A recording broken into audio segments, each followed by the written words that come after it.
the Wild West. For many, it's just a word, a romanticized concept of infinite freedom.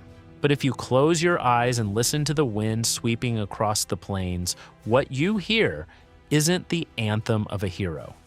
You hear the silence of a landscape that was never meant to be conquered. The story of the West is not just a tale of adventure, it is a study of how a dream can turn to dust. It started with a promise.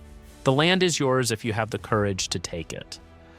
Thousands left the safety of the East, lured by the ideology of manifest destiny.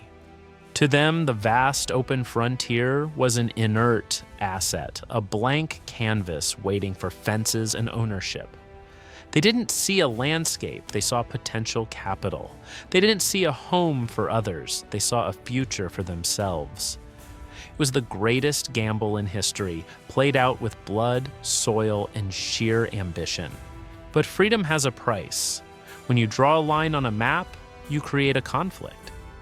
The railroads and the barbed wire were not just tools, they were weapons. They shattered the continuity of the earth. The West became a chessboard where the rules changed depending on who held the gun or the pen of a lawyer. The law wasn't designed to bring justice, it was designed to formalize ownership.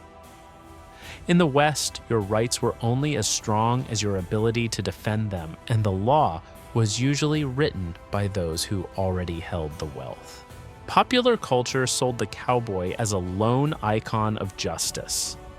The reality was far grittier. It was a place of survival where the environment itself was an enemy that offered no mercy. Heroism wasn't found in a midday duel. It was found in the quiet resilience of those who survived the winters, the droughts, and the loneliness. The myth of the West was built on gold and glory, but the foundation was laid by the exhausted and the desperate.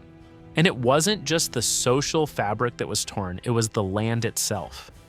The Wild West was the first massive engineering project on a continental scale. The land, which once followed ancestral cycles, was forced to bend to the logistics of production. Rivers were diverted, forests were leveled to feed the boilers of the trains, and the horizon, once infinite, became a showcase for exploitation.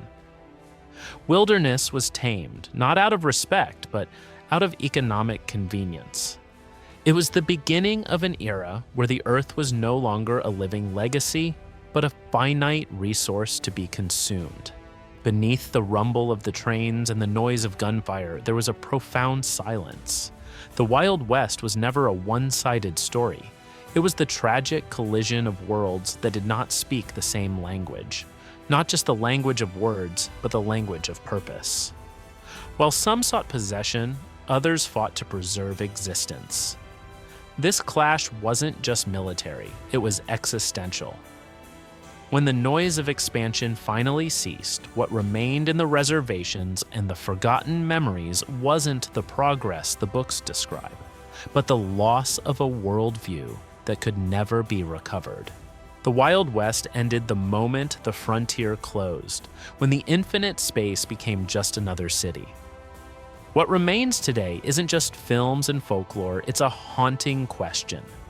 At what cost do we turn the unknown into our home? Maybe the West was never a place. Maybe it was just a state of mind that, like a sunset, disappears the moment we try to touch it. Think about it.